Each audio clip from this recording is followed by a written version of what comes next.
Hello friends, मैं अवधेश सिंह स्वागत करता हूं आपके अपने चैनल ASL स्टडी में। तो इस वीडियो में हम बात करेंगे खोटा नाटक चाबी काठी पे, और चाबी काठी पे ये हमारा दूसरा वीडियो है।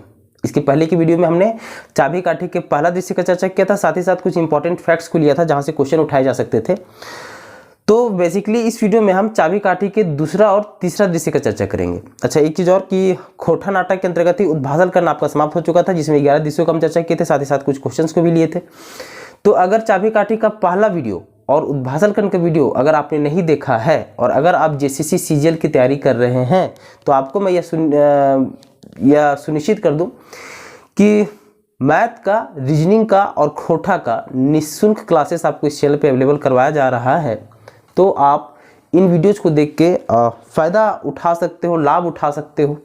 फ़ायदा नहीं, लाभ उठा सकते हो, ठीक, घर बैठे।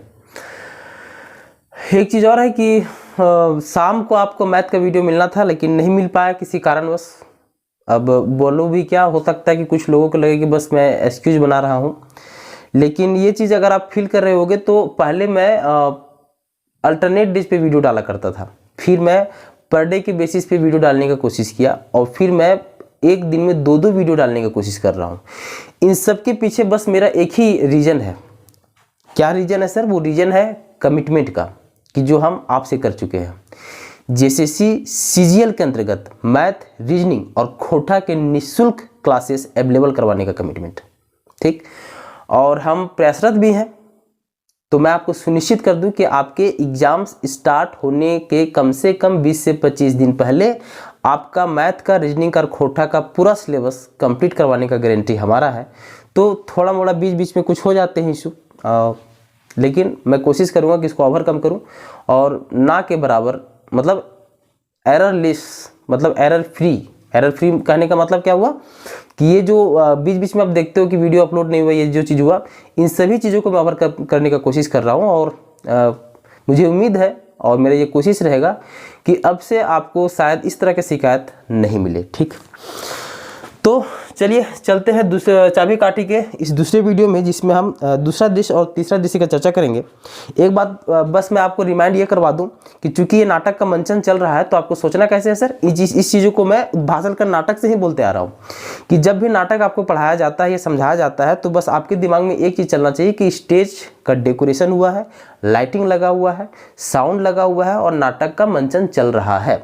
तो आज चाबी काठी का जैसे कि दूसरा दृश्य है, तो आपको एज्यूम कैसे करना है कि आज इस चाबी काठी नाटक का दूसरा दिन है, और जब तीसरा दृश्य का चर्चा करेंगे तो उसको कैसे एज्यूम करना है कि चाबी काठी नाटक का तीसरा दिन है। मतलब इससे गांव घर में नाटक मंचन करने के लिए कुछ लोग आए हुए हैं, उस नाटक का नाम है चाबी काठी, और उसके आज दूसरे दिन का मंचन होने वाला है चाबी काठी नाटक के अंतर्गत, ठीक है।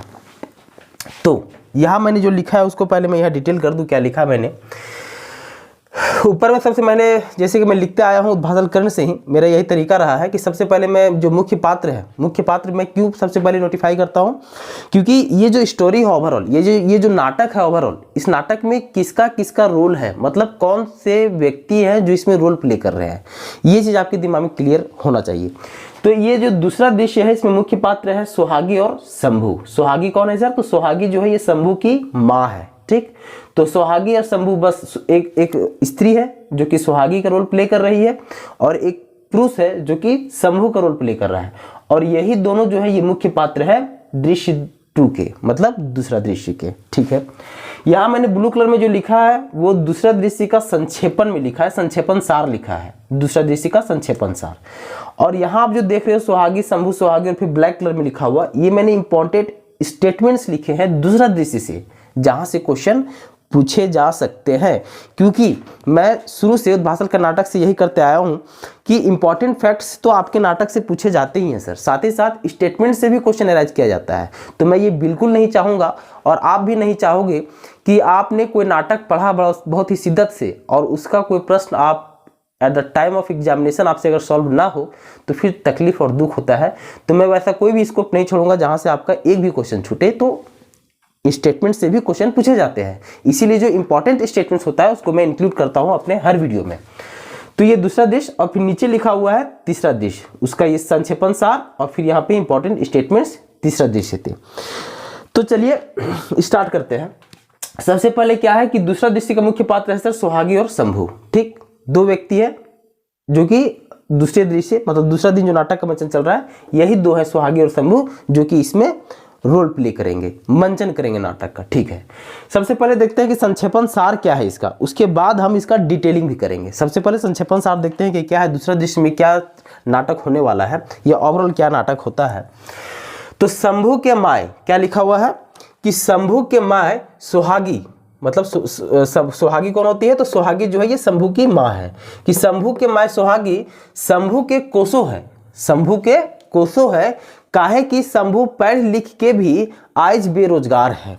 इसका अर्थ क्या हुआ कि शंभू की माता सुहागी जो है वो शंभू को कोसती है। कोसती कहने का अर्थ क्या हुआ कि कोसना मतलब उलाहना देना भी बोल सकते हो आप इसको। ठीक, या फिर कहीं ना कहीं दूसरे शब्दों में अगर बोला जाए तो तिरस्कार बोल सकते हो, तिरस्कृत करना बोल सकते हो। पूरी तरीके से तिरस्कार भी नहीं बोल सकते हो, मतलब उलाहना देना।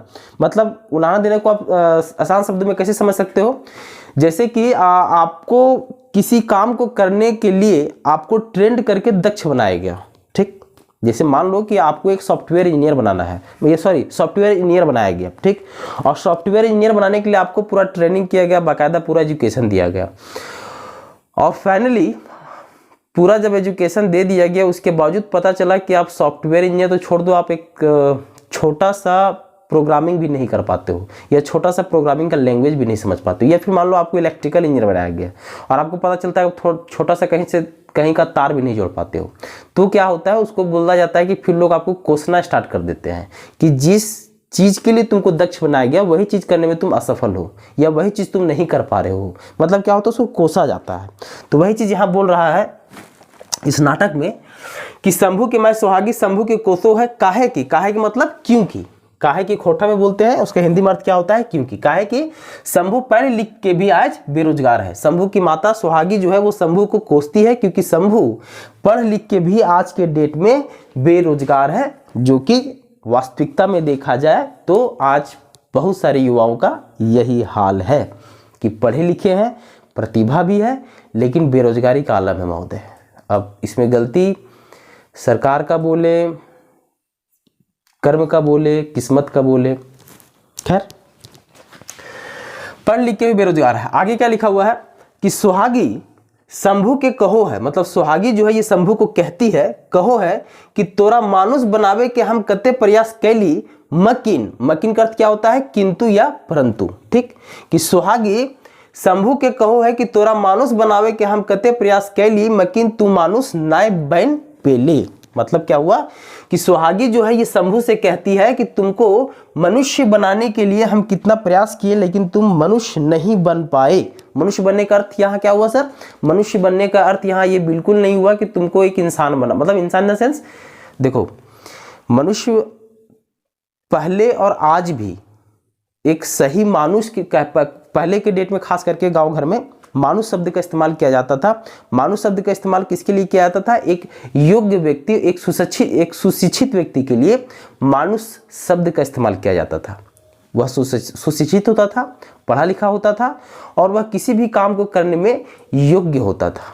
ठीक, तो उसको क्या बोला जाता था कि जैसे आप भी गांव घर में ये शब्द सुने होंगे, ठीक, कि उसको उसके माता पिता जो है वो पढ़ा लिखा के एक अच्छा मनुष्य बनाए, एक अच्छा मनुष्य बनाए। मतलब एक अच्छा मनुष्य का मतलब होता है एक सद विचार, एक सद कर्म का प्रतिलोपन उसके ऊपर करना, एक सही मानसिकता पैदा करने के लिए जितनी चीज़ों को मुहैया कराया जा सकता है उसको, ये सारा चीज़ को फैसिलिटी उसको अवेलेबल कराना कि एक सही मानसिकता हो, उसका सद विचार हो, सद कर्म हो, तो उसको बोला जाता था मानुष, एक सही मानुष बनाना। ठीक, तो वही चीज यहाँ कह रहा है कि सुहागी शंभू के कहो कि तोरा मानुष बनावे के, मतलब मानुष बनावे का मतलब कि तुमको एक योग्य व्यक्ति बनाने के लिए हम कते प्रयास के लिए, मकिन तू मानुष ना बन पेले, परंतु तुम मानुष मतलब एक सुशिक्षित व्यक्ति या फिर एक योग्य व्यक्ति नहीं बन पाया। ये शंभू की माता सुहागी जो है शंभू को कोस रही होती है। क्यों? क्योंकि शंभू जो है सर वो पढ़ा लिखा है, शंभू का एजुकेशन बीए होता है सर, बीए किया हुआ रहता है, लेकिन इतना पढ़ लिख के भी शंभू जो है वो बेरोजगार होता है, और यही कारण है कि शंभू की माता सुहागी शंभू को कोस रही होती है। आगे लिखा हुआ है कि एकरे पर शंभू क्या है, एकरे पर मतलब इसी पर, एकरे पर शंभू आपन माय के मानुष के सही मायने बताओ है, मतलब कि इसी बात पर शंभू जो है वो अपनी माता को मानुष का सही अर्थ क्या होता है एक्चुअल में, ये अपनी माता को बताता है और कहो है कि बड़कन बड़कन अफसर सभे नौकरी नाय देवो हथी सेकरे पर, बड़कन बड़कन अफसर सभी नौकरी नाय देव होते, और कहता है कि बड़े बड़े जो लोग अफसर सब जो हैं वो नौकरी नहीं देते हैं सेकरे पर, मतलब इसी पर सेकरे पर सुहागी शंभू के हिम्मत नाय हारो के बात को है, और इसी पर जो सुहागी है वो शंभू को हिम्मत नहीं हारने की बात कहती है। तो ये संक्षेपण सार रहा। अगर इसको हम डिटेलिंग करें तो थोड़ा देखते हैं इसका डिटेलिंग क्या है कि शंभू की माता जो सुहागी है, ठीक, इसको थोड़ा सा डिटेलिंग कर रहे हैं इस सार का। होता यह है कि नाटक के मंचन में होता यह है कि शंभू जब बच्चा होता है, मतलब अप्रॉक्सीमेट 10 साल का जब होता है, उसी समय उसके पिताजी का देहांत हो जाता है, ठीक। और उस स्थिति में शंभू की माता सुहागी जो है वो उस स्थिति में भी शंभू को पढ़ाती लिखाती है। अब पढ़ाती लिखाती कैसे है कि शंभू की माता जो सुहागी है वो अपने ससुर के द्वारा, या हम यूं कह लें कि शंभू के दादाजी के द्वारा दिए गए जमीन को बेच के शंभू को पढ़ाती है, ठीक। पढ़ाती क्यों है? क्योंकि वो उनका इच्छा होता है कि एक योग्य व्यक्ति बने और अपना जीवन का एक अच्छा से ये निर्वाह कर सके। हर माता पिता का ये फिक्र होता है, ये सोच होता है, तो सुहागी का भी सोच रहता है। लेकिन होता यूं है, जो कि आज की डेट में खास करके ज़्यादा ये चीज़ दिख रहा है कि पढ़ा तो देती है, पढ़ा लिखा के पूरा अच्छा से उसको एक योग्य व्यक्ति बनने का हर फैसिलिटी उसको देती है, लेकिन शंभू जो है वो बेरोजगार हो जाता है, मतलब बेरोजगार रहता है, उसको कहीं नौकरी नहीं मिलती है। और इसी बात पर सुहागी जो है उसको कोसती है और उसको कहती है कि तुमको मैंने तुम्हारे पिता के देहांत के बाद भी पूरे बुरे परिस्थितियों होने के बावजूद जमीन बेचकर मैंने तुमको पढ़ाया एक अच्छा मनुष्य बनने के लिए, लेकिन तुम एक अच्छा मनुष्य नहीं बन पाए। और इसी बात पर शंभू जो है वो सुहागी से कहता है कि सही मनुष्य तो मैं बन गया माँ, कि क्या आपको लगता है कि मैं एक सही मनुष्य नहीं हूं? क्या मैं आपका अपमान करता हूं? या आपका छोड़ दो, मैं गांव में किसी का भी अपमान करता हूं? क्या एक सच्चा मनुष्य और एक सही मनुष्य के जितने गुण होते हैं क्या मेरे अंदर नहीं है? मेरे में सिर्फ कमी है तो एक नौकरी की कमी है, ठीक। और नौकरी नहीं होना एक सही मनुष्य नहीं होने का परिचय नहीं होता है। आपके अनुसार, मतलब शंभू जो है वो सुहागी को कह रहा होता है कि आपके अनुसार तो सही मनुष्य वो है जो अपने काम के चलते या सिर्फ धन लूटने के चक्कर में दूसरे को धोखा देते हैं या बुरे कर्म करते हैं, आप उनको सही मनुष्य बोल रहे हो एक्चुअल में।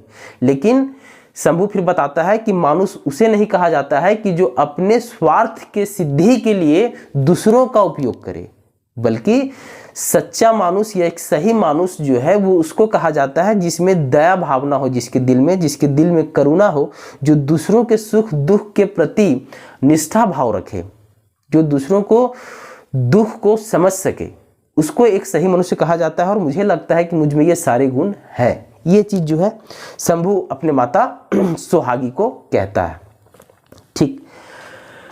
तो ओवरऑल फिर इसके बाद क्या होता है कि शंभू जो है वो चूंकि नौकरी नहीं उसको मिल रहा होता है, तो उस बात पे उसकी मम्मी जो है, मतलब सुहागी जो है, वो शंभू को कहती भी है कि मैं तुमको, ऐसा बिल्कुल नहीं है कि मैं तुमको एक सही मनुष्य नहीं मानती हूँ, निसंदेह तुम मेरे पुत्र हो और तुम एक सही मनुष्य भी हो, एक सुशिक्षित व्यक्ति हो, मुझे गर्व है कि तुम मेरे बेटे हो, लेकिन मैं तुमसे सिर्फ इतना कर रहा हूँ कि जीवन निर्वाह के लिए पैसा चाहिए होता है। सिर्फ एक सच्चाई होने से या एक सिर्फ योग्यता होने से जीवन का निर्वाह नहीं होता है, और यही कड़वा सच भी है। थोड़ा मोड़ा मैं चीज़ों को आगे पीछे भी करके कोरिलेट करूँगा, ठीक, कि ये सत्यता भी है कि आप एक बहुत अच्छे मनुष्य हो, आप में बहुत योग्यता है, आप में बहुत काबिलियत है, लेकिन अगर आप पैसा नहीं कमा रहे हो ना, कहीं आपका इज्जत नहीं है। समाज में जहां आप एक अच्छे विचार का रोपण कर सकते हो, वहां भी आपको वो औदा नहीं दिया जाता है। क्यों नहीं दिया जाता है? क्योंकि आप बेरोजगार रहते हो या आपके पास पैसा नहीं होता, मतलब आर्थिक स्थिति से आप कमजोर होते हो, तो आपके सद्विचारों को भी स्थान नहीं दिया जाता है समाज में। क्योंकि पैसा जीवन निर्वाह के लिए, साथ ही साथ अपने मान प्रतिष्ठा के लिए पैसा होना बहुत ज़्यादा ज़रूरत का चीज़ हो चुका है, ठीक। तो तो यही बात जो है सुहागी और शंभू के बीच में चल रहा होता है। तो शंभू बोलता है कि नौकरी के लिए मैं बहुत जगह गया, लेकिन बड़े बड़े जो अफसर हैं वो पहले से अपने रिश्तेदारों को नौकरी देने के कमिटमेंट कर चुके हैं और उनके लिए बैठे हुए हैं, तो हम लोग को नौकरी नहीं मिलता है। इतने पढ़ लिख के भी हम हारे फिरे इधर उधर भटकते रहते हैं। और इसी बात पर सुहागी जो है वो शंभू को आश्वस्त करती है कि एक न एक दिन तुम्हें नौकरी अवश्य मिलेगा, तुम हिम्मत मत हारो। ठीक। और डे टू डे लाइफ में ये आपको देखने को मिला भी होगा कि यही स्टेटमेंट्स बहुतों के घर में होता है। आप कभी कभी पढ़ते पढ़ते आपका भी हिम्मत हार जाते होंगे आप, कि वैकेंसी नहीं आ रहा है तो वैकेंसी आ रहा है तो नोटिफिकेशन कैंसिल होता है, तो ये है, बहुत सारी चीज़ें होती है। और वहाँ आपके गार्जियन ही आपके सबसे बड़े सपोर्टर होते हैं जो कहते हैं कि हम आपके साथ हैं, आप तैयारी करो कंटिन्यू, हिम्मत मत हारो, कुछ भला ज़रूर होगा, क्योंकि हमने कभी किसी का बुराई नहीं किया। तो इस टाइप के स्टेटमेंट्स आप अपने घर में प्राय सुना करते होंगे और इसी का मंचन जो है वो दूसरे दृश्य में किया गया है। चलिए हम बात करते हैं कुछ इंपॉर्टेंट स्टेटमेंट्स का।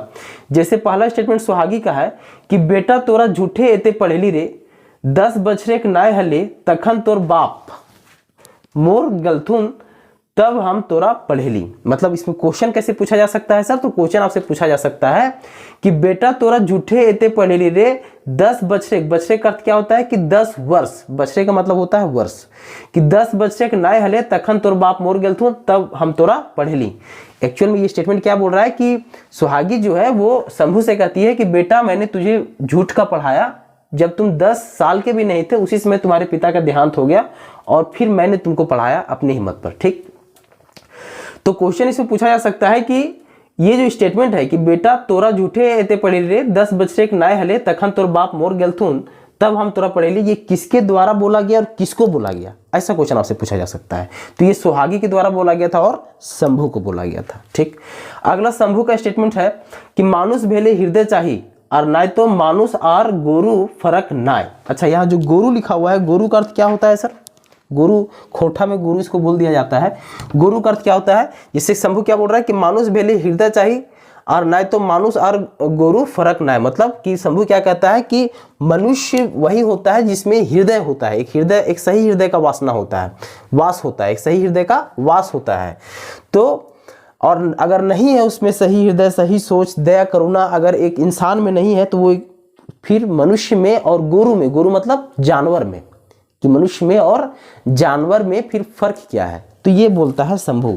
तो क्वेश्चन इससे पूछा जा सकता है आपसे कैसे कि मानुष भेले हृदय चाहिए और ना तो मानुष और गोरु फर्क ना, ये किसके द्वारा बोला गया है और किसको बोला गया है? तो ये शंभू के द्वारा बोला गया है और सुहागी को बोला गया है। ठीक। अगला जो इंपॉर्टेंट स्टेटमेंट लगा मुझे दूसरा दृश्य से, वो ये सुहागी के द्वारा बोला गया स्टेटमेंट है कि हिम्मत ना हार बेटा, एक बार जो देख जोदी कहूँ बाबू भैया दया करथुन। मतलब कि ये स्टेटमेंट जो है कि हिम्मत ना हार बेटा, एक बार जो देख जोदी कहूँ बाबू भैया दया करथुन। तो ये किसके द्वारा बोला गया? तो ये सुहागी के द्वारा बोला गया और ये स्टेटमेंट जो है ये सुहागी के द्वारा शंभू को बोला गया है। ठीक है। आई होप पहला दृश्य दूसरा दृश्य का जो मंचन हुआ ये आपको ओवरऑल क्लियर हुआ होगा। बेसिकली इसमें सुहागी जो है वो शंभू को कोसती है और शंभू जो है वो एक सच्चा मनुष्य, एक सही मानुष क्या होता है या एक योग्य व्यक्ति किसे कहते हैं इसका सही अर्थ अपने माता सुहागी को बताता है। बस इसी का मंचन है दूसरा दृश्य में। तीसरा दृश्य की ओर हम बढ़ते हैं। तीसरा दृश्य में जो मुख्य पात्र है वो बाबा और नाती है। अब बाबा कौन है सर? तो बाबा गांव का एक बुजुर्ग व्यक्ति है। ठीक। अब इसे देखो, चाबी काठी नाटक चल रहा है ना, तो जरूरी नहीं है कि नाटक में सीक्वेंस आपको दिखाए। ठीक। क्योंकि सीक्वेंस दिखाएगा तो भी दिक्कत ना है सर, आप खुद प्रैक्टिकली चीजों को समझो ना। चाबी काठी का नाटक का मंचन चल रहा है। ठीक। पहला दृश्य दिखाया जिसमें शंभू और कमल दोनों गरीबी पे चर्चा कर रहे थे। दूसरा दृश्य में क्या दिखाया कि शंभू की माता सुहागी शंभू को कोस रही होती है और शंभू जो है वास्तविकता क्या है, एक सही इंसान का, एक सही मनुष्य का, वो उसका अर्थ बताता है सुहागी अपनी माता को। ये दूसरा दृश्य मंचन हुआ। तीसरा दृश्य में जो मंचन है वो बाबा और नाती नाम के दो व्यक्तियों का है, क्योंकि नाटक का अलग अलग दिन में इधर उधर से नाटक आपको दिखाया जाता है। नहीं तो अगर सीक्वेंस में दिखाया जाए तो पता चला कि आप मान लो कि इसमें जैसे 20 दृश्य का चर्चा है, मतलब 20 दिन नाटक चल रहा है, आपको कैसे पकड़ना है कि 20 दिन नाटक चला है। अब मान लो शुरू का 4 दिन आपने मिस कर दिया, मतलब आपने नहीं देखा है शुरू का 4 दिन, तो 5वां दिन से आपको समझ में नहीं आएगा 2-3 दिन तक कि हो क्या रहा है। क्यों? क्योंकि इसके पहले की स्टोरी आपको पता है नहीं। तो नाटक का मंचन जो है वो वास्तविकता में इसी तरह किया जाता है कि प्रत्येक दिन एक नया एपिसोड्स को दिखाया जाता है। हाँ, हो सकता है कि बीच के कुछ एपिसोड्स जो है वो पहले के एपिसोड से कोरिलेट करें, ये हो सकता है, लेकिन सीक्वेंस वे में नाटक नहीं दिखाया जा सकता। रीजन कि अगर पीछे का छूट गया तो फिर आगे का समझ में नहीं आता इंसान को। इसीलिए अलग अलग दिन अलग अलग दृश्यों को रखा जाता है। किसी किसी दृश्य में हो सकता है कि उसका रिलेशन, मतलब कि मान लो कि 5वां दृश्य में यही शंभू और सुहागी के कुछ वैसा दृश्य हो सकता है जिसका रिलेशन डायरेक्ट आपको दूसरा दृश्य से देखने को मिल जाए, तो ये ऐसा हो सकता है। खैर चलिए तीसरा दृश्य में हम देखते हैं क्या है कि बाबा और नाती 2 व्यक्ति हैं जो कि तीसरे दिन नाटक का मंचन कर रहे हैं। बाबा कौन है? तो बाबा जो है वो गांव का एक बुजुर्ग होता है, और नाती कौन है? तो नाती जो है वो गांव का ही एक लड़का होता है, ठीक, एक युवक होता है गांव का। और इन दोनों का मंचन चल रहा होता है तीसरा दृश्य में। ब्लू कलर में मैंने क्या लिखा है सर? तो ब्लू कलर में लिखा है संक्षेपण सार इस तीसरे दृश्य का, और यहाँ जो नीचे आप देख रहे हैं ब्लैक और ब्लू में, ये क्या लिखा है? तो इंपॉर्टेंट स्टेटमेंट्स तीसरे दृश्य से जो आपको एग्जाम में पूछे जा सकते हैं। ठीक, संक्षेपण सार क्या है पहले इसको देख लेते हैं, उसके बाद इसका डिटेलिंग करेंगे। ठीक है, क्या है? गांव के एक बूढ़ा बाबा नाती नाम के एक लड़का से लड़का से अपन परख और ज्ञान के बारे में बखान करो है। मतलब क्या हुआ कि गांव का एक बूढ़ा व्यक्ति जिसका नाम बाबा है, या जिसको गांव के लोग बाबा बोलते हैं, वह नाती नाम के एक लड़का को अपने परख और ज्ञान के बारे में बखान करता है। मतलब कि वो बाबा जो है वो नाती को बताता है कि उसमें कितनी समझ है उस बाबा में और कितनी परख है, तो इस चीज़ों को वो बखान कर रहा होता है बाबा नाती के सामने। ठीक है, बखान करो है, और यही बातचीत में और इसी बातचीत के क्रम में नाती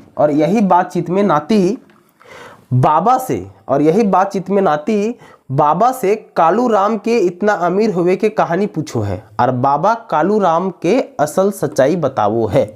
क्या हुआ कि यही बातचीत के दौरान नाती जो है वो बाबा से कालू राम के इतना अमीर हुए के, मतलब कि कालू राम कौन होता है सर? इसका भी चर्चा होगा कुछ अगले दृश्यों में, लेकिन यहाँ एक संक्षिप्त परिचय दे दो कालू राम के बारे में। तो कालू राम जो है वो सूदखोर होता है गांव का। कालू राम जो है वो इस नाटक में एक सूदखोर की भूमिका निभा रहा है, और सूदखोर ऐसा जिससे पूरा गांव आतंकित है। ठीक, तो कालू राम कौन है सर? तो कालू राम इस नाटक में एक सूदखोर है। ठीक है, तो वही नाती जो है वो बाबा से पूछता है कि कालू राम जो है वो इतना अमीर कैसे हो गया, या इतना अमीर वो कैसे है, इसका कहानी आप बताइए। अगर आप में बहुत परख है, आप में बहुत ज्ञान है, तो इसका स्टोरी हमको बताइए कि जो कालू राम है गांव का, वो इतना अमीर है कैसे। ठीक, और जब पूछने पर बाबा जो है वो कालू राम की वास्तविकता, मतलब वास्तविक जो उसकी सच्चाई है कालू राम का, मतलब पूरा इतिहास जो है कालू राम का, वो उस नाती के समक्ष रखता है। तो यही है दूसरा दृश्य में ओवरऑल मंचन। अब इसका हम डिटेलिंग करते हैं।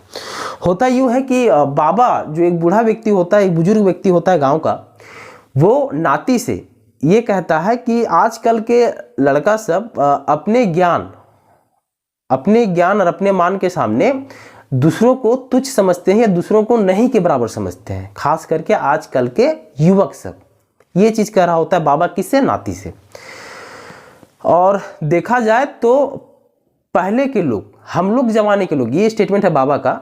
बाबा जो है ये स्टेटमेंट नाती से कह रहा होता है कि पहले जमाने के लोग, हम लोग जो है वो वास्तविकता में अगर देखा जाए तो आज के युवक से ज़्यादा परख वाले होते थे, ज़्यादा ज्ञानी होते थे, और यही सब चीज़ों को बखान कर रहा होता है। तो उसी पर नाती जो है वो बाबा से ये कहता है कि मान लेते हैं कि आप बहुत बड़ा ज्ञानी है, तो कालू राम के बारे में बताइए। थोड़ा सा मजाकिया किस्म का लड़का होता है वो नाती, और वो मजाकिया में भी कुछ सीरियस क्वेश्चंस कर जाता है।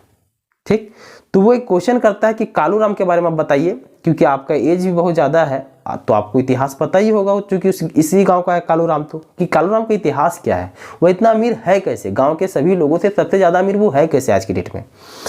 और इसी प्रश्न पे बाबा जो है वो नाती को कालू राम की वास्तविकता बताते हैं। वास्तविकता ये होता है कि कालू राम जो है, ठीक, वो एक्चुअल में जब ये नाटक के मंचन में जब स्टोरी बता रहे होते हैं कालूराम के बाबा, तो बाबा ये बताते हैं कि कालूराम जब इस गांव में पहली बार आया था, क्योंकि कालूराम इस गांव का है नहीं, ठीक, इस गांव में वो बाहर से आया, और बाहर से जब कालूराम आया था तब उसके पास खाने के लिए ना खाना था ना पहनने के लिए कपड़ा था, बहुत गरीब और भुलकता भटकता कहीं से आया, और यहाँ जब इस गांव में प्रवेश किया था तो भूख के मारे वो तो बेहोश हो गया था।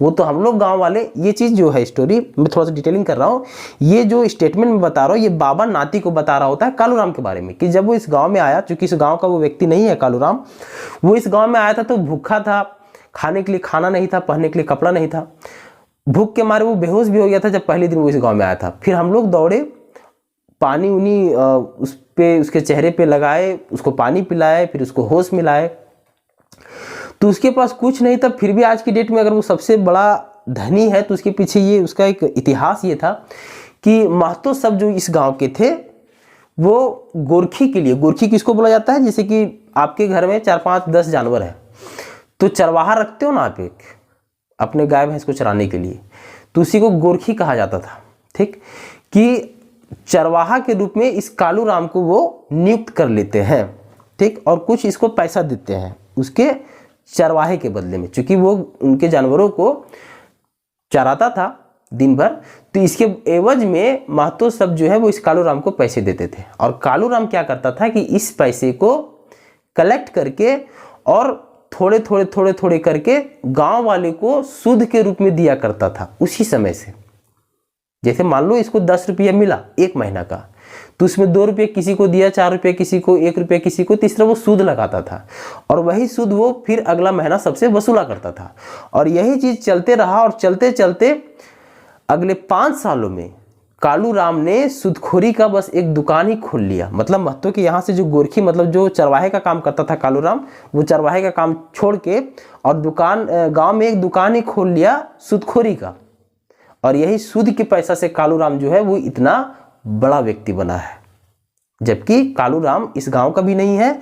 और वास्तविकता में कालूराम जब आया था तो उसके पास तो खाने के लिए भी एक अन्न के एक दाना भी नहीं था, लेकिन ये सूदखोरी की वजह से वो आज की डेट में इतना पैसा वाला व्यक्ति बना हुआ है। तो ये मंचन हुआ है तीसरा दृष्टि के अंतर्गत। अब कुछ स्टेटमेंट्स को लेते हैं सर, जहां से क्वेश्चन पूछा जाता है। जैसे बाबा का स्टेटमेंट है कि आजकल तोहिन जुआन छोड़ा सब हमनी के कुछ बुझबे न करो हा। तो ये क्वेश्चन कैसे पूछा जा सकता है कि आजकल तोहनी जुआन छोड़ा सब हमनी के कुछ बुझबो न करो हा, ये किसके द्वारा बोला गया है और किसको बोला गया है? तो ये बाबा के द्वारा बोला गया था, और किसको बोला गया था? तो नाती को बोला गया था, ठीक, बाबा के द्वारा नाती को बोला गया था। इसका अर्थ क्या हुआ सर कि आजकल तोहनी जुआन छोड़ा सब हमनी के कुछ बुझबे ना करो हा, मतलब क्या हुआ कि आजकल के तुम लोग सब युवक जो है वो हम लोग को कुछ समझते ही नहीं हो। इसका अगर हम अर्थ की ओर जाएं कि इसका एक्चुअल अर्थ क्या होगा इस सेंटेंस का, तो हम लोग को कुछ समझते हो, इसका कुछ समझते ही नहीं हो, इसका अर्थ ये हुआ कि आजकल के युवक जो हो तुम ही लोग अपने आप को सबसे बड़ा ज्ञानी समझते हो, मतलब अपने ज्ञान के सामने पुराने जमाने के लोगों के ज्ञान को तुम लोग तुच्छ समझते हो, ठीक। तो यही चीज जो है वो बाबा नाती से कह रहा होता है कि आजकल तोहनी जुआन छोड़ा सा हमने के कुछ बुझवे ना करो, ठीक।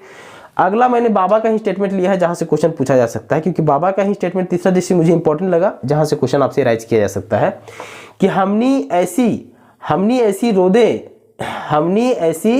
रोंदे चुल नाय पकवल हीरे। हमनी ऐसी रोंदे चुल नाय पकवल हीरे, मतलब क्या हुआ कि हम लोग ऐसे रोदे, यहाँ क्या लिखा है रोदे, कि हम लोग ऐसे रोदे, मतलब होता है क्या कि रोदे खोठा बोलते हैं इसको, एक्चुअल में हिंदी में इसको क्या बोलते हैं? धूप, सनलाइट होता है ना, सनलाइट, उसी को खोठा में रोदा बोला जाता था या रोद बोला जाता है अभी भी, ठीक। अभी भी मतलब अब खोठा बात है, चेंज थोड़ी होगा, खोठा में इसको रोदा ही बोला जाता है, धूप को रोदा या फिर रोद बोला जाता है, सनलाइट को, ठीक। तो यहाँ पे क्या है कि हमने ऐसी रोंदे चुल नए पकवल हीरे, मतलब हम लोग ऐसे धूप में अपना बाल जो है वो सफ़ेद नहीं किए। और ये जो सेंटेंस है ना कि हम लोग धूप में चल के बाल सफ़ेद नहीं किए, ये आज भी सुनते होंगे आप गांव घर में, ठीक। ये जो सेंटेंस है कि हम लोग धूप में अपना बाल नहीं पकवाएं, ये क्या चीज़ का घोतक है? तो ये घोतक है वो अपने परख और अपने अनुभव के बारे में कोई व्यक्ति बता रहा होता है दूसरों को। अपने एक्सपीरियंस के बारे में बता रहा होता है कि मतलब किसी पार्टिकुलर काम में वो कितना एक्सपीरियंस्ड है। इस चीज़ को दूसरों को बोध कराने के लिए ये स्टेटमेंट का वो यूज करता है कि हम लोग धूप में अपना बाल सफ़ेद नहीं किए हैं। ठीक, तो ये जो क्वेश्चन कैसे पूछा सकता है कि हमने ऐसी रोदे जो चुइल नए पकवा नहीं रही, ये किसके द्वारा बोला गया है? तो ये बाबा के द्वारा बोला गया है। किस दृश्य में? तीसरा दृश्य में। तो आई होप ये दूसरा और तीसरा दृश्य का ओवरऑल क्या सार रहा ये आपको समझ में आया होगा। जैसे ही अभी तो फिलहाल इस वीडियो में मैंने सिर्फ दूसरा और तीसरा दृश्य को लिया है। इसका अगला वीडियो में कोशिश करूँगा कि कोशिश तो इसी में था कि कम से कम 3 दृश्य को ले लूँ, लेकिन थोड़ा वीडियो लंबा हो जाता है और स्पेस का भी थोड़ा सा समस्या है। लेकिन अगला वीडियो में कोशिश करेंगे कि 3 दृश्य को कम से कम ले। बहुत जल्द ही आपका ये 20 दृश्य खत्म करने के बाद इस पे ऑब्जेक्टिव क्वेश्चंस भी करेंगे सारे के सारे। बीच बीच में तो मैं आपको बताता जा ही रहा हूँ, स्टेटमेंट्स वाले खास करके कि क्वेश्चन कैसे पूछे जा सकते हैं। आपको बाकायदा आपको बस अच्छे से नोट करना है। आपके नोटबुक में अगर नोट करते तो बढ़िया, नहीं तो दिमाग में इसको लॉक करके रखना है कि हाँ ये स्टोरी है। स्टोरी आपके दिमाग में चलते रहना चाहिए हमेशा।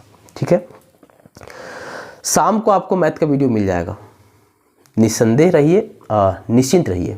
शाम को आपको मैथ का वीडियो मिलेगा। वीडियो अगर अच्छा लगा तो अपने दोस्त यारों के साथ इसको शेयर आप अवश्य कीजिए, क्योंकि ये जो मेरा मुहिम है प्रतिभाओं तक बस एक सहयोग पहुंचा देना वीडियो के माध्यम से, खोटा, मैथ और रीजनिंग। तो इसमें आप भी सहयोग दें, ज़्यादा से ज़्यादा इस वीडियो को आप शेयर करें। और अगर पहली बार चैनल पे विजिट किए हैं और अगर आप जेसीसी सीजीएल की तैयारी कर रहे हैं या झारखंड सरकार के अंतर्गत किसी भी जॉब की तैयारी कर रहे हैं जहां मैथ, रीजनिंग और खोटा पूछा जाता है, तो आप चैनल को सब्सक्राइब कर सकते हैं। वीडियो कैसा रहता है इसको एनालाइज करने के लिए आप ये वीडियो देखें, इसके पहले के वीडियो देख सकते हो मैथ, रीजनिंग या खोटा का। चैनल को विजिट कीजिए, चैनल आइकन में क्लिक कीजिएगा, चैनल में पहुंच जाइएगा। पहले होम का सेक्शन, वीडियो का सेक्शन, देन प्लेलिस्ट का सेक्शन। प्लेलिस्ट के सेक्शन में जैसे जाइएगा वैसे वहां आप देखोगे JCC CGL math, JCC CGL खोटा और जेसीसी सीजीएल रीजनिंग बाकायदा टॉपिक वाइज बना हुआ है। आप वहां पे किसी का भी वीडियो देख सकते हो, एनालाइज कीजिए। अगर आपको अच्छा लगे then subscribe this channel. Thank you so much. मिलते हैं शाम को मैथ के एक नए चैप्टर के साथ। Bye bye.